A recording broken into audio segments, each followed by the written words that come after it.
안녕하세요. 살다 보면 인생 절호의 기회가 찾아온다고 하죠. 저에겐 이혼이 인생을 바로잡을 최고의 기회이지 않았나 싶네요. 한때는 참 사랑했던 남자이고 제가 가진 그 무엇을 내주어도 아깝지 않던 사람이었는데 말이에요. 하지만 전 남편의 추악한 속내를 알고 나니 입안에 들어있는 사탕까지도 다 뺏어버리고 싶은 심정이더군요.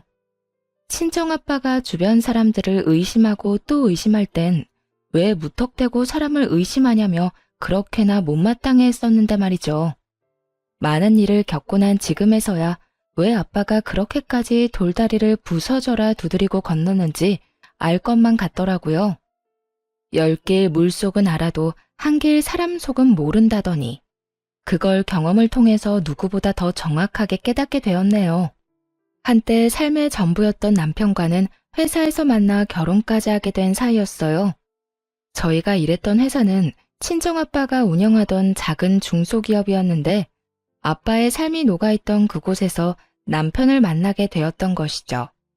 성실한 모습에 예의가 몸에 밴 남편의 모습이 참 보기 좋더라고요.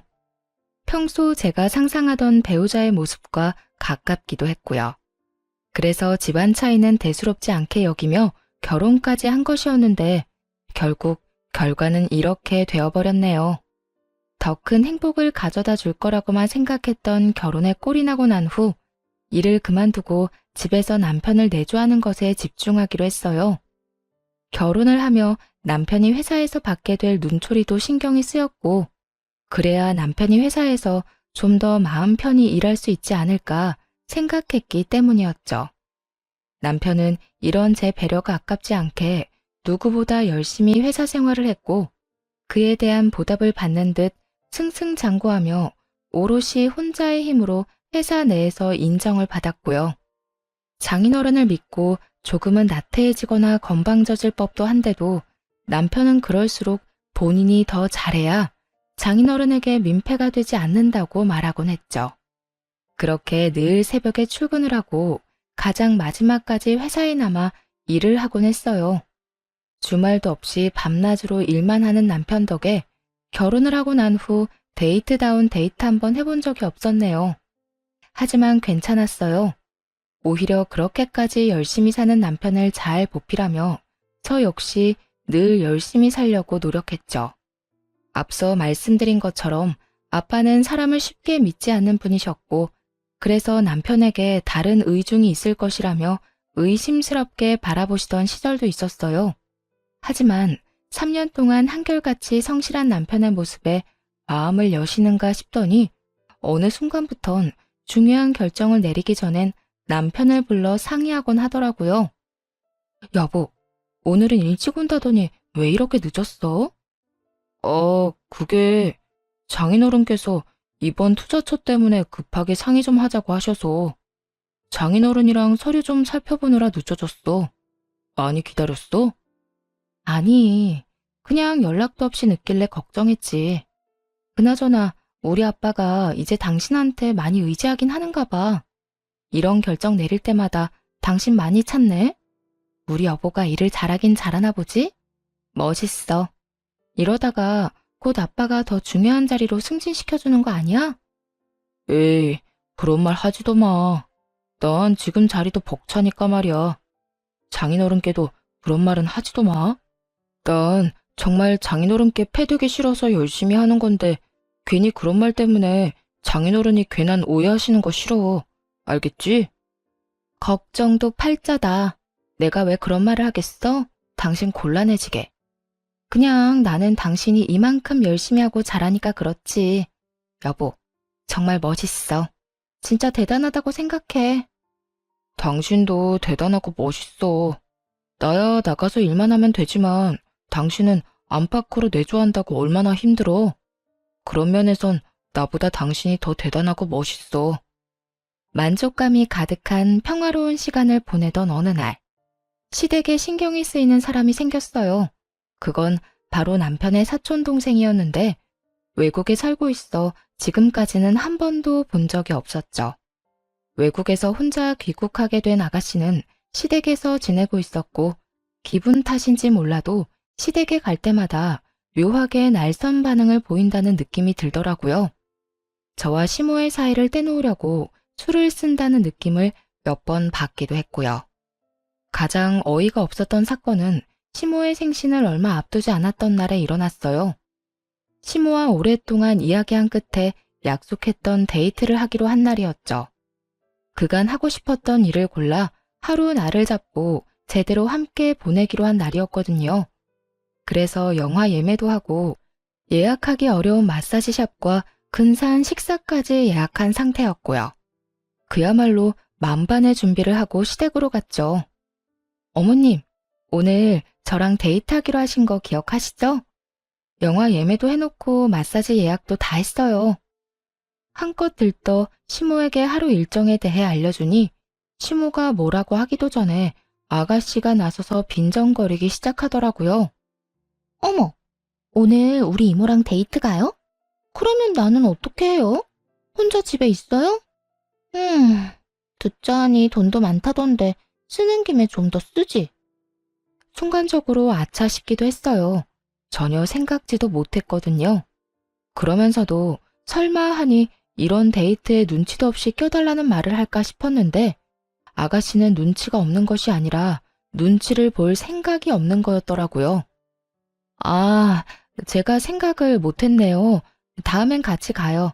오늘은 어머님이랑 좀 다녀올게요.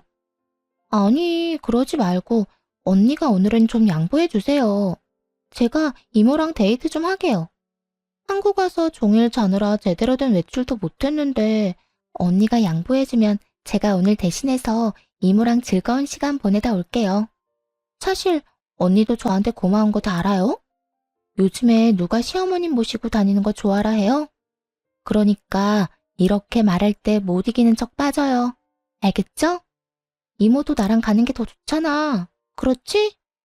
순간 정신이 멍해져서 이게 무슨 말인가 되새김질하고 있는데 그 찰나를 놓치지 않고 시모의 팔짱을 끼더니 갖은 애교를 부리기 시작하더라고요. 곧이어 시모도 하는 수 없다는 듯 웃으며 이렇게 말했어요. 그래, 아가. 이번엔 아가가 좀 양보해 주려무나.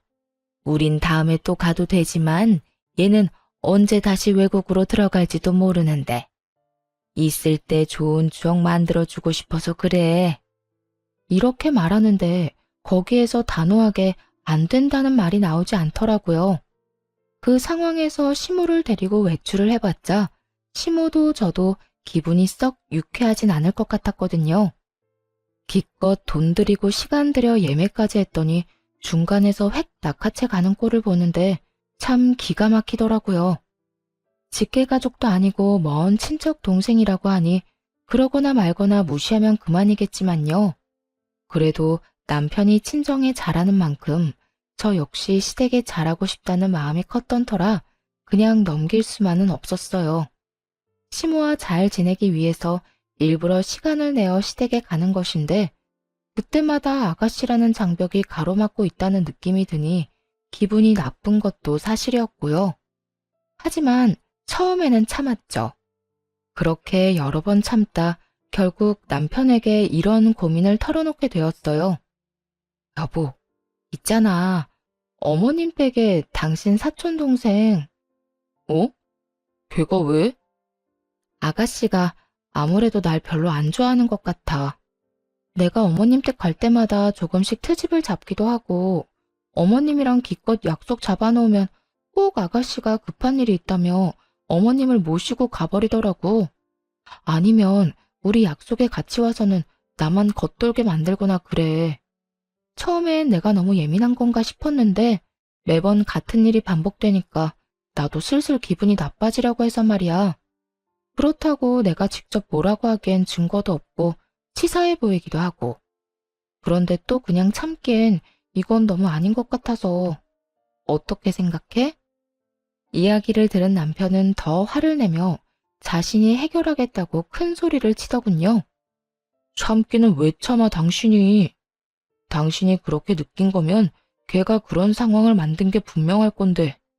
당신 말대로 당신이 나섰다간 괜히 분위기 이상해질 수 있으니까 내가 잘 이야기해서 집에서 내보낼게.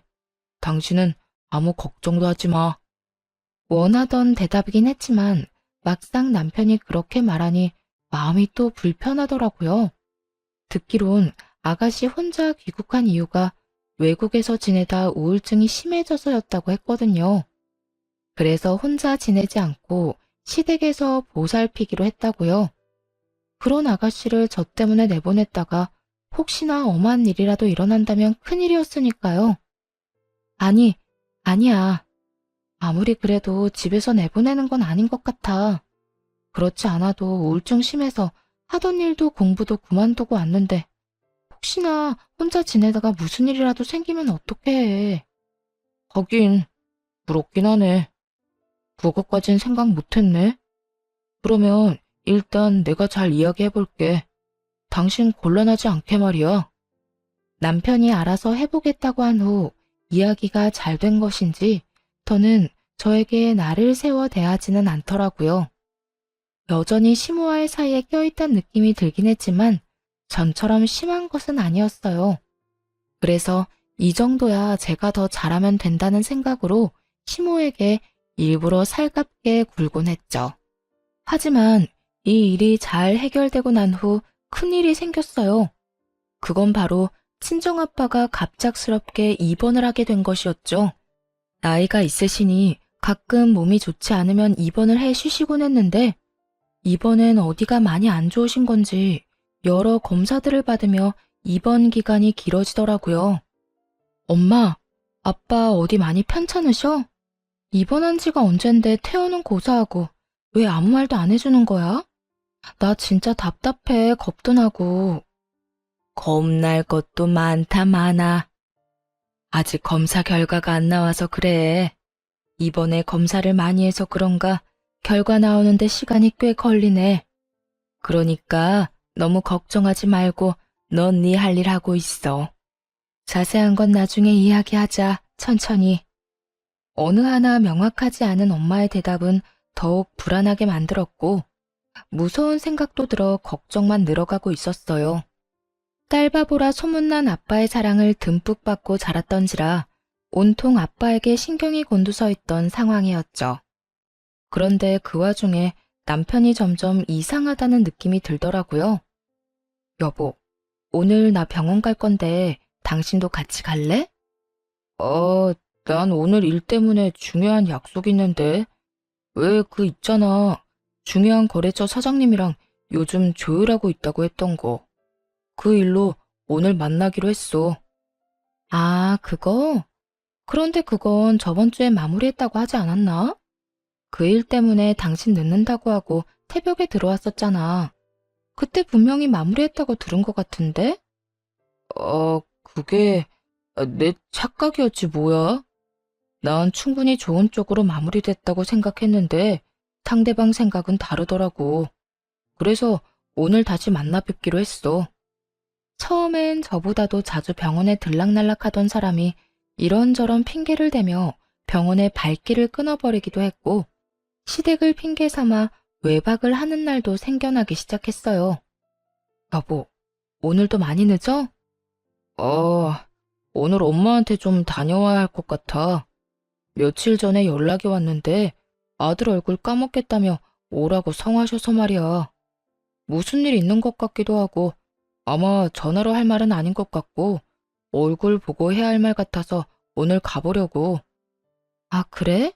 그러면 나도 오늘 어머님 댁으로 가 있을까? 그러고 보니까 내가 요즘 아빠 때문에 어머님을 전혀 신경 못 썼네. 그런데 무슨 일인 거지? 큰일이라도 생기셨나? 아니야. 당신은 그냥 장인어른 병원이나 다녀와서 집에서 푹 쉬어. 그렇지 않아도 신경 쓸 일 많은 사람이 시댁까지 왜 챙겨? 우리 엄마 그렇게 이해심 없는 사람 아니니까 당신은 그냥 쉬고 나 혼자 다녀올게. 아니다. 오늘 간 김에 하루 자고 거기서 바로 출근할 테니까 당신은 내 밥 걱정하지 말고 푹 쉬어. 걱정을 하지 말라고는 해도 걱정이 될 만한 상황이었어요. 시댁에 일이 있다. 혹은 시모가 찾는다는 이유로 시댁에 가는 날은 잦아졌거든요. 더구나 막상 다녀와서는 무슨 일 때문인지 이렇다 할 설명도 없었고요. 아무리 제가 친정일 때문에 정신이 없다고는 하지만 그게 아니라 정말로 말하지 못할 법한 큰일이라도 생긴 것은 아닌지 어느 순간부터 걱정이 되기 시작했네요. 그래서 시모에게 전화를 걸어 상황을 떠보기로 했어요. 어머님, 잘 지내시죠? 그럼, 난 잘 있지. 사돈 어른은 어떠시니? 아직 병원에 계신다고 들었는데. 네, 아직 병원에 계세요. 이런저런 검사 다 받으시고 결과 기다리고 계세요. 댁에는 별일 없으시죠? 몸은 좀 어떠세요? 응, 난 아픈 곳도 없고 별일도 없어. 넌 너나 걱정하려무나. 요즘 병원 왔다 갔다 하느라고 마음고생 심하지? 이럴 때일수록 네 건강은 네가 챙겨야 하는 거야. 입맛 없어도 끼니는 꼭 챙겨 먹고. 알겠지? 네, 어머님. 혹시나 집에 무슨 일 있으면 꼭 연락해 주세요. 혹시나 저 생각해서 숨기지 마시고요. 그래, 알겠어. 혹시나 네 도움 필요한 일 있으면 꼭 연락할 테니 걱정하지 말거라. 시모의 목소리는 밝았고 무슨 일을 숨긴다고 하기엔 태연하기까지 했어요. 하지만 남편은 이런저런 일이 생겼다며 시댁에서 자고 온다고 했었고 점점 그런 남편이 이상하다고 생각했죠. 평소에 저였다면 그때 바로 뒷조사를 하든 추궁을 하든 했을 텐데 그 당시에는 그저 그럴 만한 일이 있겠지 하고 안일하게 넘겼어요. 그만큼 다른 일에 신경 쓸 여유가 없기도 했고 남편을 믿어 의심치 않았기에 말하지 못할 일이 있겠거니 했던 거였죠. 그렇게 정신줄을 빼놓고 살던 어느 날 유난히 일찍 퇴근한 남편이 저에게 조심스럽게 말을 걸어오더라고요. 여보, 장인어른 몸은 좀 어때? 뭐 때문에 이렇게 길게 입원하시는 거래? 뭐 들은 말 있어?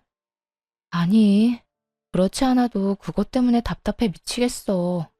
아무리 물어도 대답도 안 해주고 그냥 나중에 자세히 이야기하자고만 그래.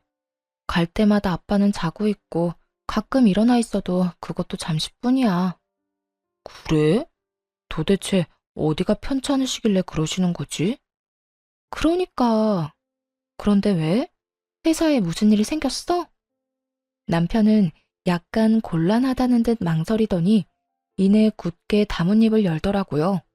제 눈치를 과하게 살피며 말이죠.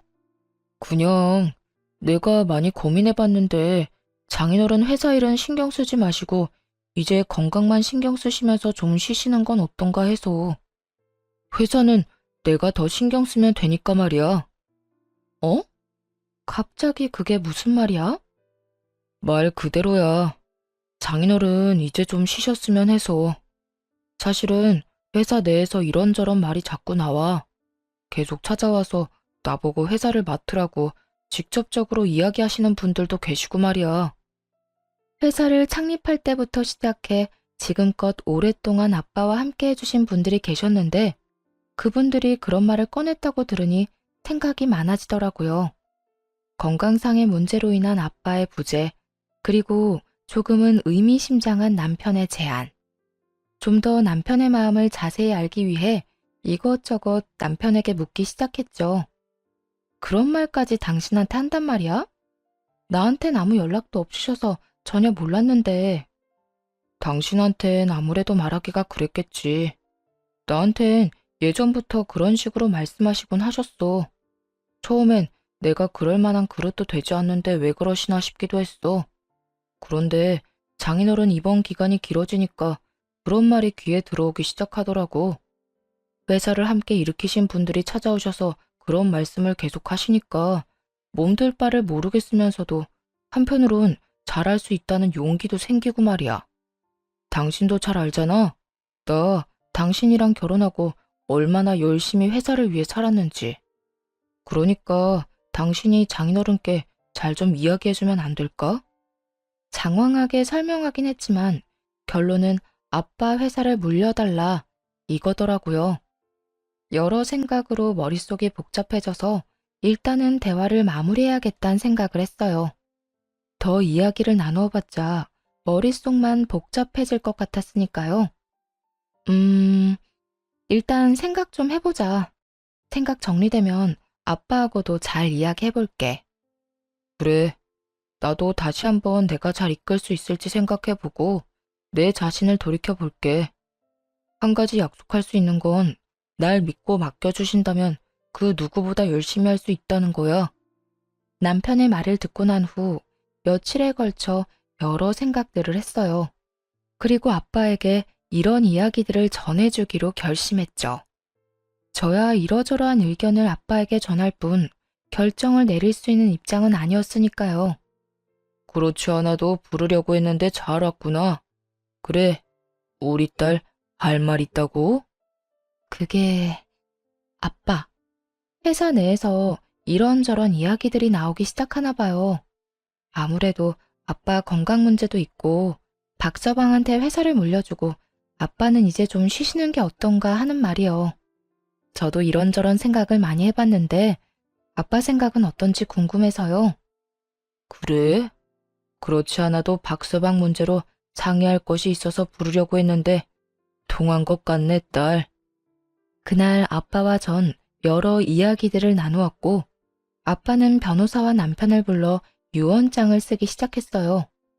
유언장엔 아빠가 돌아가시거나 그와 유사한 상황이 오면 남편이 회사를 맡게 된다는 내용과 함께 여러 재산을 남편에게 상속한다는 내용이 있었죠.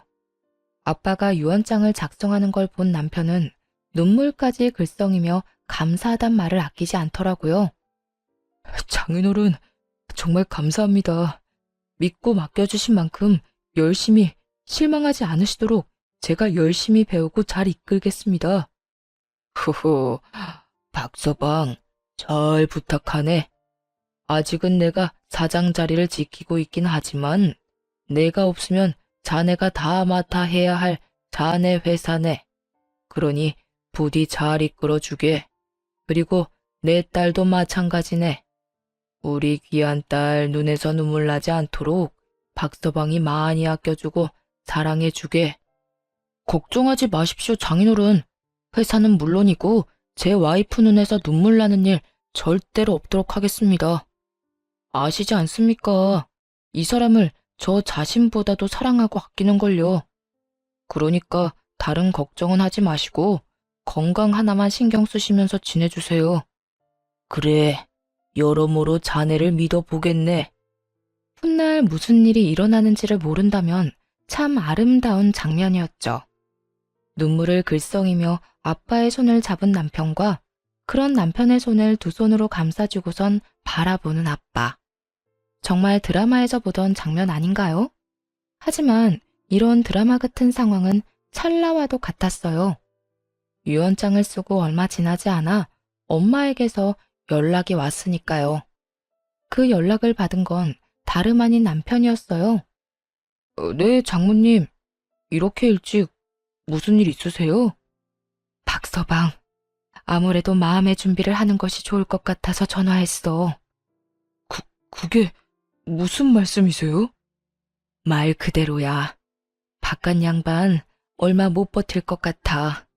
갑자기 상태가 급격하게 나빠지기 시작하더니 지금은 의식이 없어. 병원에서 마음의 준비를 하는 게 좋다고 하더라고. 어떻게 이렇게나 갑자기... 장모님은 좀 괜찮으세요? 나보다 우리 딸이 걱정이네. 자네가 말 좀 잘해줘. 잘 위로해주고 말이야. 딸 목소리 들으면 말이 안 나올 것 같아 자네한테 연락했네. 네, 장모님. 걱정하지 마세요. 제가 잘 이야기하고 챙길게요. 마음 잘 추스르고 계세요. 제가 시간 내서 병원으로 갈게요. 그 연락을 시작으로 저의 일상을 비롯해 모든 것이 다르게 흘러가기 시작했어요. 남편은 점점 변해가더라고요. 하루가 멀다고 제 집처럼 오가던 병원은 발길을 끊어버렸고 상냥한 말투는 온데간데 없이 사라졌네요. 여보, 요즘 당신 좀 변한 것 같아. 무슨 일 있어? 좀 예민하다고 느껴지기도 하고 무심하다고 느껴질 때도 있어서 서운할 때도 있다고. 요즘 많이 힘들어? 서운? 당신이 애야? 별것도 아닌 일에 삐지고 서운하게? 그리고 나 요즘 바쁜 거 뻔히 알면서 그런 일로 서운하다는 말을 하고 싶어? 철이 없는 거야, 생각이 없는 거야? 그렇지 않아도 바빠서 몸도 마음도 힘든데 제발 집에서라도 마음 편히 좀 있자, 어? 당신이 이러니까 무슨 일 있냐고 묻는 거야. 요즘 내가 무슨 말만 하면 이런 반응이니까. 걱정돼서 건네는 말에 돌아오는 건 매번 날선 대답이니까. 입장 바꿔서 당신 같으면 이런 생각이 들지 않겠어? 어, 당신이 그렇게 느낀다면 내가 요즘 예민한 게 맞겠지. 그런데 내가 그렇게나 예민하게 굴면 좀 내버려 두면 안 되는 거야? 꼭 그렇게 일일이 쫓아다니면서 말 걸고 귀찮게 해야 해. 그냥 그런가 보다, 좀 피곤한가 보다 하고 내버려 두면 되잖아. 이렇게 까칠해지는 것은 기본이었죠. 이게 다가 아니었어요. 어느 순간부터 점점 귀가가 늦어진다 싶더니 하루는 회사 근처에 지낼 곳을 얻었다고 하더군요. 나 회사 근처에 집 얻었어. 뭐? 왜? 바쁠 땐 새벽까지 일해야 하는데 매번 집에 왔다 갔다 하기 힘들어서. 어차피 집에 와도 씻고 옷만 갈아입고 바로 다시 나가야 하는데 그 시간 아껴서 잠이라도 좀 자면 좋잖아. 그래서 늦어지면 여기 말고 아예 그 집으로 왔다 갔다 하려고. 그러니까 내가 늦으면 기다리지 말고 먼저 자. 두 집 살림한다는 말을 참 당당하게도 하더군요. 화도 나지 않았어요. 이렇게 나올 걸 어느 정도 알고 있었으니까요. 무슨 이야기냐고요? 사실 남편이 친정아빠를 들먹이며 회사를 탐내고 있다는 느낌을 받은 순간부터 남편을 의심하기 시작했거든요. 그때 바로 남편의 뒷조사를 시작했고 그 결과는 상상도 한 적도 없던 것이었죠.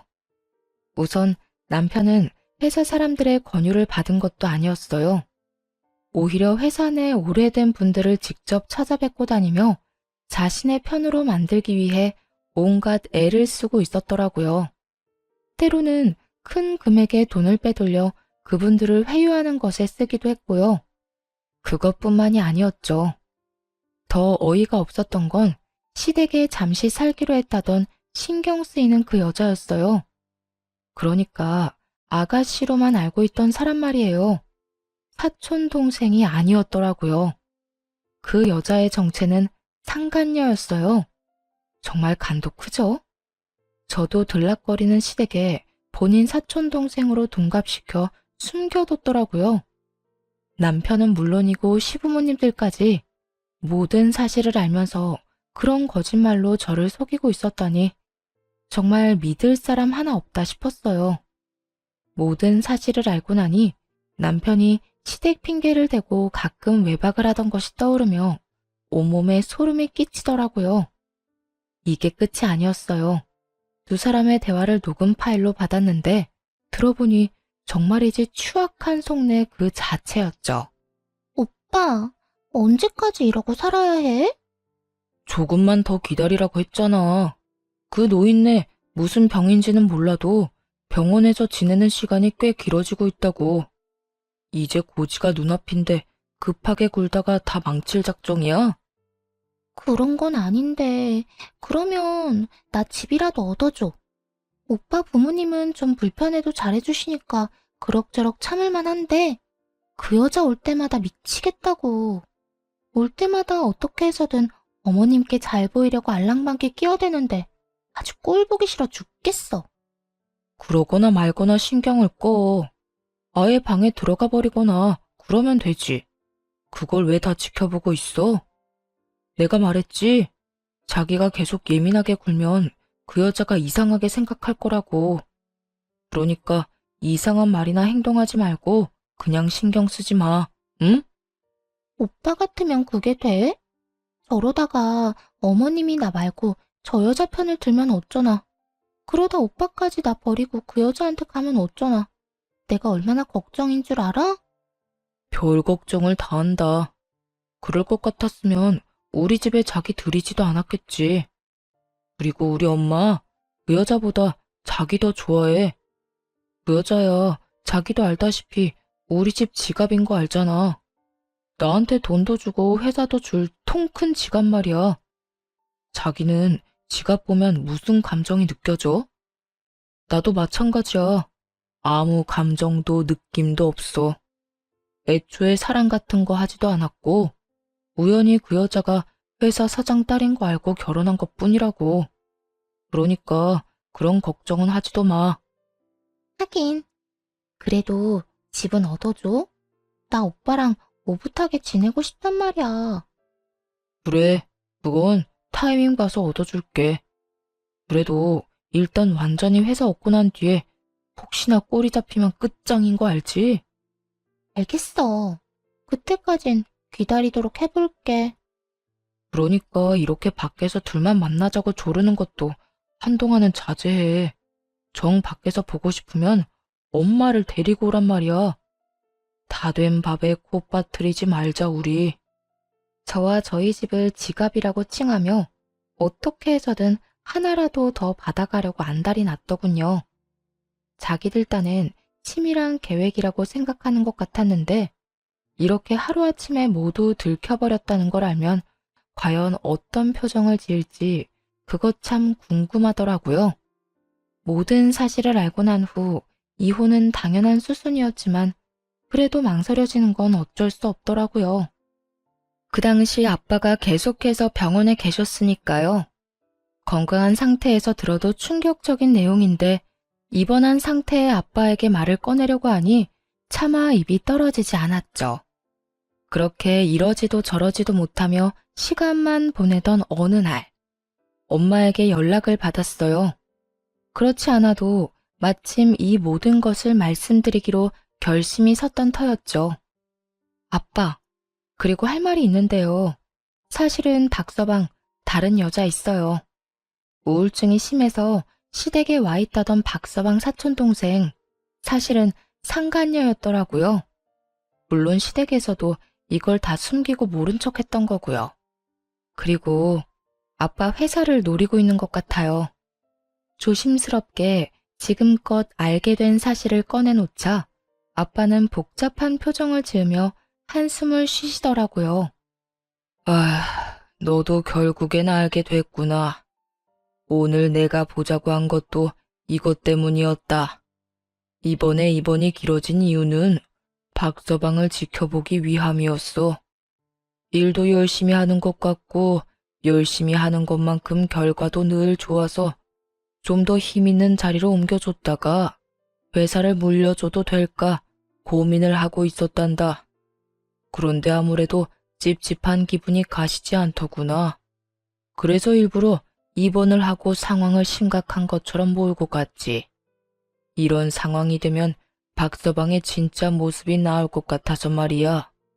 그리고 혹시나 하는 마음에 나 역시 뒷조사를 해봤단다. 그러면 아빠, 아픈 게 아니었어요? 그래, 이 아빠 아주 튼튼해. 그냥 회사 물려주기 전에 확실히 해두고 싶었던 것뿐이야. 여러모로 말이다. 그래서 넌 앞으로 어떻게 할 거니? 아빠 엄마는 네 뜻에 따라가려고 한단다. 저는 당연히 이혼할 거예요. 이 모든 사실을 알았는데도 그런 인간이랑 더 살겠다고 하면 그건 제정신이 아닌 거죠. 그래, 우린 혹시나 해서 물어봤단다. 그러면 앞으로 어떻게 해야 할지 이야기를 좀 나눠볼까? 아빠와의 상의 끝에 위자료만 받고 끝내지 말고 복수를 계획했고, 그래서 유언장을 작성하는 것부터 시작해 아빠가 위독하다는 가짜 소식까지 전했던 것이었어요. 기쁨에 도취하여 있을 때 모든 걸 빼앗기로 한 것이었죠. 예상대로 남편은 하루가 다르게 변해갔고 그런 남편의 모습을 지켜보며 저 역시 마음 정리를 빠르게 해 나가던 상태였네요. 우선 남편이 알고 있던 기존의 유언장을 수정했고 회사 돈을 얼마만큼 어디로 빼돌렸는지에 대한 조사도 조용히 진행했어요. 상간녀와 함께 살 집만 얻은 줄 알았더니 시댁 집까지 바꿔주었고 숨겨둔 외제차 2대까지 있더군요. 다시 뺏어오기도 쉽게 본인 명의로 말입니다. 이혼을 진행함과 동시에 경찰에 신고도 함께 했죠. 여러 소장들을 받고 나서야 남편은 제가 모든 것을 알았던 걸 눈치채곤 빌기 시작하더군요. 여보, 당신 지금 큰 오해하고 있어. 그러니까 내 말 좀 들어봐. 들어보면 다 이해할 거야. 보자마자 무릎을 꿇고 앉아서 한다는 말이 오해였다더군요. 감동도 없고 성의도 없는 말을 듣는데 어쩌다 이런 인간하고 여기서 이러고 있나 하는 생각마저 들었어요. 오해? 뭐가 오해인데? 당신이 우리 아빠 회사만 물려받고 나랑 이혼하려고 했던 거? 아니면 당신 집에 있는 그 여자가 사실은 상간녀였던 거? 도대체 뭐가 오해라는 건데? 그게 잠깐 흔들려서 여자 만났던 건 맞아. 그런데 당신도 생각을 좀 해봐. 내가 당신 같은 여자를 두고 왜 그딴 여자한테 가겠어? 그냥 잠시 만났던 것 뿐인데 그 여자가 죽어도 못 헤어지겠다고 하면서 오갈 데도 없다고 하길래 그냥 잠시 집에 들인 것 뿐이야. 이게 무슨 개똥 같은 소리야? 잠시 스쳐가는 여자를 본가에 데려다 놨다고? 배울 만큼 배웠다는 사람이 변명이 너무 성의 없다고 생각 안 하니? 여기까지 와서 이렇게 빌 거면 적어도 그럴싸한 변명거리라도 준비했어야지. 다 됐고 그냥 우리 이혼해. 내가 다 잘못한 거 맞고 당신한테 죽일 놈 맞는데 다른 건 다 해줘도 당신하고 이혼만큼은 못해. 절대 안 해. 그래, 당신 이럴 줄 알고 변호사 선임해뒀어. 당신이 뭘 어떻게 하든 이혼은 꼭 하게 될 테니까 그런 줄 알아. 경찰 조사는 아직이지? 당신 회사 돈 야금야금 가져다 쓴 것도 다 신고했으니까 그런 줄 알고 준비 잘해둬. 그리고 당신 부모님을 비롯해서 그 여자한테도 다 소송 들어갈 테니까 그런 줄 알고. 저를 찾아와 무릎을 꿇고 앉았을 때보다 더욱 좌절한 얼굴이었어요. 그도 그럴 것이 남편 놈은 앞으로 벌어지는 모든 일의 책임은 본인 혼자 짊어지면 된다고 생각했을 테니까요. 그런데 생각지도 못한 부모님과 상간녀까지 한 세트로 묶어 죗값을 치르게 하겠다고 하니 보통 당황스러운 것이 아니었겠죠. 남편은 더 처절하게 제 바짓가랑이를 붙잡고 애원하기 시작했어요. 여보, 제발 내가 조용하게 당신이 하자는 대로 빨리 이혼할 테니까 그 여자랑 부모님은 건드리지 말아주라. 응? 내가 정말 잘못했어. 내가 왜 그래야 하는데? 우리 그럴 만한 돈 없어. 돈도 돈이지만 우리 부모님 나이도 많은데 그런 일까지 겪게 하고 싶지 않아. 그러니까 나이도 많으신 분들이 아들이 그딴 말도 안 되는 짓을 벌이는데 말리기는커녕 상간녀를 데리고 살고 있었다고? 당신 같으면 그냥 조용히 넘어갈 수 있었어? 당신 말대로 나이 지긋한 양반들이라 그냥 그렇게 넘어가는 거야. 아니었으면 나 진짜 가만 안 뒀어. 알고나 있어? 뻔뻔하게도 상간녀와 시부모를 감싸는 모습에 저는 고함을 꽥 질러버렸어요. 저에게 씻을 수도 없는 상처를 준 두 사람을 감싸는 인간 쓰레기의 모습에 더는 침착함을 유지할 수 없었으니까요. 함께 결혼 생활을 하며 이런 제 모습을 본 적이 없었던 남편놈은 꽤나 충격을 받은 표정이더라고요. 참 웃기지 않나요? 마음속으론 그깟 고함이 아니라 더 심한 상상을 오만 가지는 했는데 고작 그 고함 한 번에 그런 표정을 보였다는 게 말이에요. 여보, 정말 화 많이 났구나. 그걸 말이라고 하니? 넌 나뿐만 아니라 내 가족, 그리고 내 가족이 한평생을 갈고 닦은 터전까지 다 기만했어. 그런데 화가 많이 났냐고? 그런 당연한 걸 묻고 싶어? 내가 진짜 말도 다 하지 못할 만큼 잘못했어. 제발 이렇게 빌 테니까 한 번만 용서해줘. 그래, 장인어른. 장인어른 몸도 편찮으시고 의식도 없으신데 우리 이혼 소식까지 전해드릴 순 없잖아. 비록 의식은 없으셔도 다 듣고 계실 텐데. 가짜 유언장을 보고 난 후에는 아빠가 의식이 없거나 말거나 병원에 가는 일도 없던 남편놈이 아빠를 들먹이며 이혼을 막고자 애쓰더라고요. 사실은 아빠가 의식이 없다는 것조차 거짓말이란 사실은 꿈에도 모르고 말입니다. 고양이 쥐 생각하는 것도 아니고 우리 아빠 걱정을 그렇게 하는 사람이 회사 돈을 그렇게나 빼돌리셨어? 그건 사업자 여러 가지 쓰다 보니까 그렇게 됐어. 맹세하건대 나를 위해 쓴 돈은 단 하나도 없다고. 네 부모님 집 사주고 그 여자랑 살 집에다가 외제차 2대는 널 위한 돈이 아닌가 보네. 아, 당신이랑 말 섞으면 섞을수록 기분만 더 나빠지니까 그만 좀 하자. 그리고 당신이 그렇게 걱정하는 척하는 우리 아빠, 의식 똑바르고 아픈 것도 없이 아주 건강하셔. 그러니까 그 더러운 입에 우리 아빠 올리지도 마. 그제야 모든 것이 아빠가 마련한 마지막 관문이었다는 것을 깨달은 듯 하더라고요. 자신의 말대로 다 된 밥에 코를 제대로 빠뜨렸다는 사실까지도요. 여러 생각과 함께 후회와 절망에 빠진 그 표정이 참으로 볼만하더군요. 그러면 설마 내가 어떻게 하는지 지켜보려고 그런 연극을 했던 거야? 그러니까 허튼 짓거리 하지 말고 하던 대로 회사 일이나 열심히 하지 그랬어. 그랬으면 당신 꿈처럼 우리 아빠 회사는 물론이고 화목한 가정까지 다 당신 몫이었을 텐데 말이야. 이게 뭐야? 결승선 다 와서 쫄딱 망해버렸네? 그것도 제대로 말이야.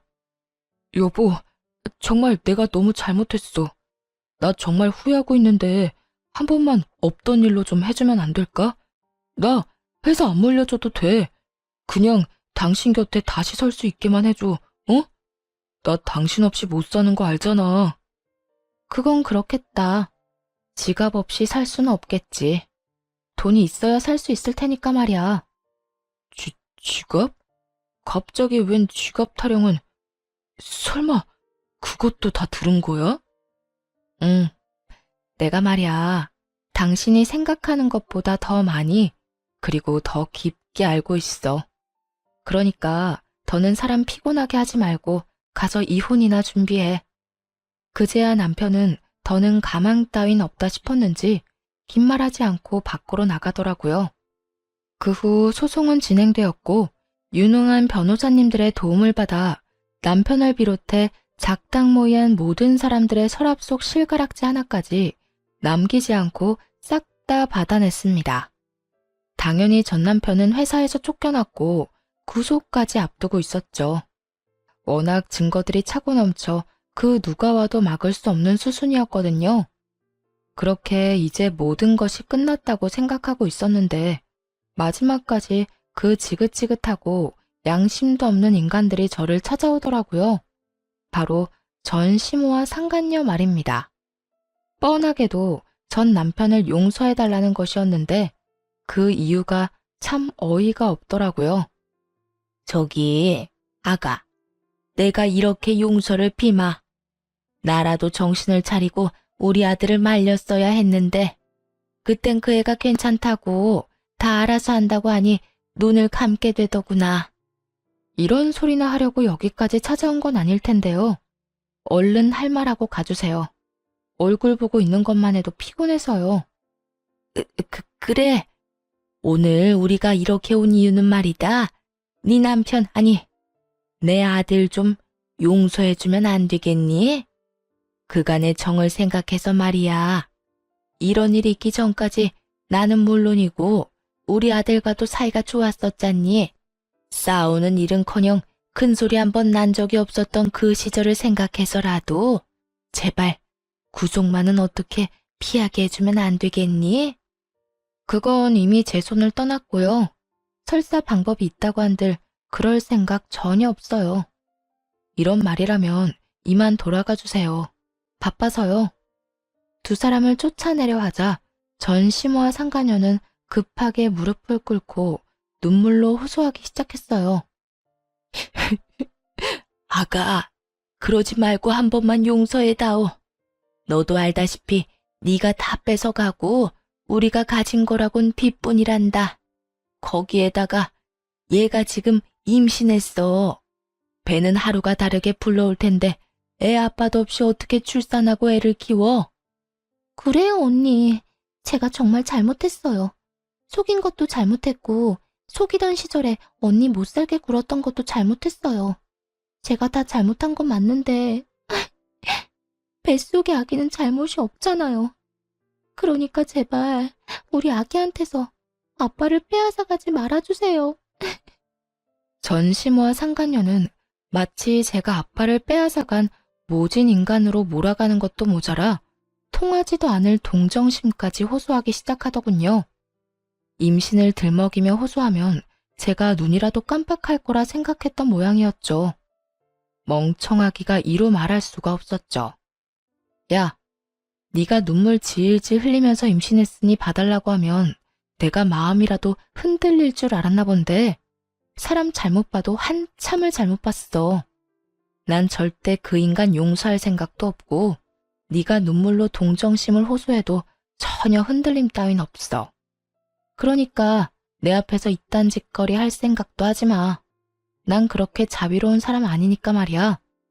사람이 어떻게 그렇게까지 매정할 수 있어요?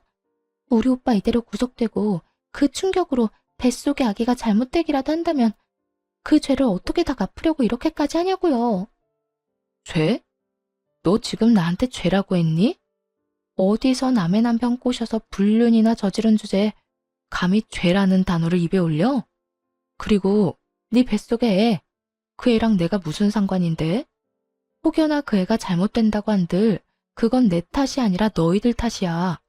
그러니까 이상한 피해자 흉내내지 말고 당장 꺼져.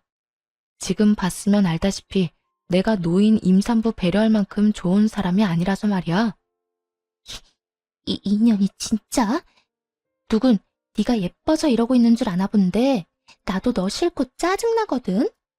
그 어떤 방법으로도 마음을 돌릴 수 없다는 걸 깨달은 상간녀는 욕짓거리하며 손을 치켜 세우더군요. 전 바로 그런 상간녀의 손을 붙잡아 그대로 집 밖으로 쫓아내버렸어요. 그 모습을 본 시모 역시 저에게 화를 내며 언성을 높이기 시작하더라고요.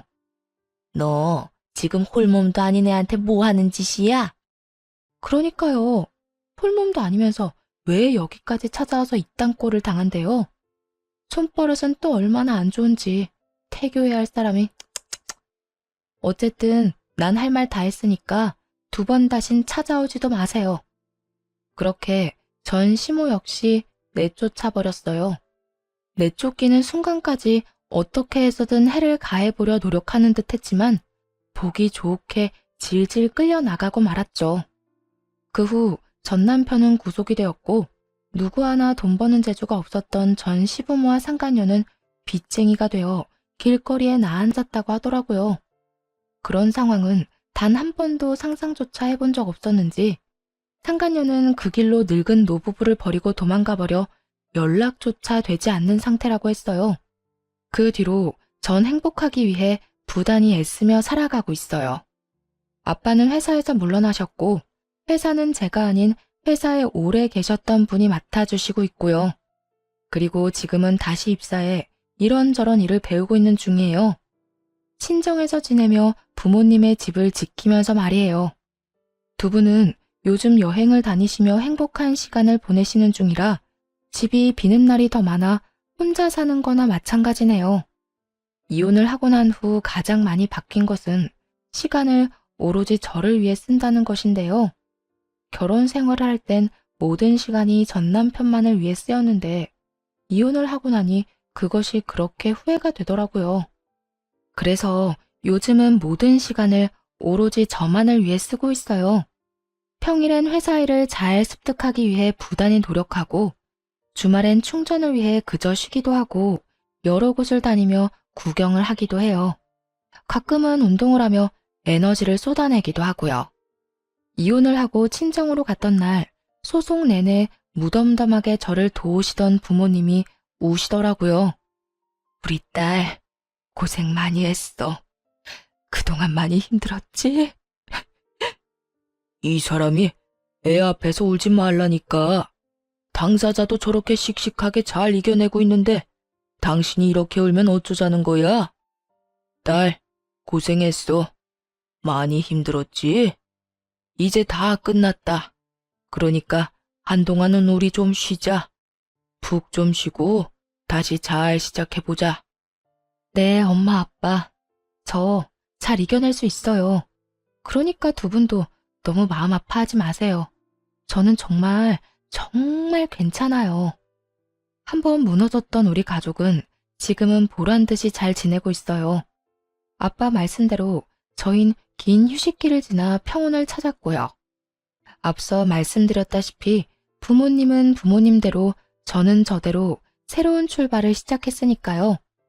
그럼 저는 행복한 시간을 보내기 위해 물러가 볼게요. 제 긴 사연 함께 해주셔서 감사합니다. 애청자분들 모두 행복하세요.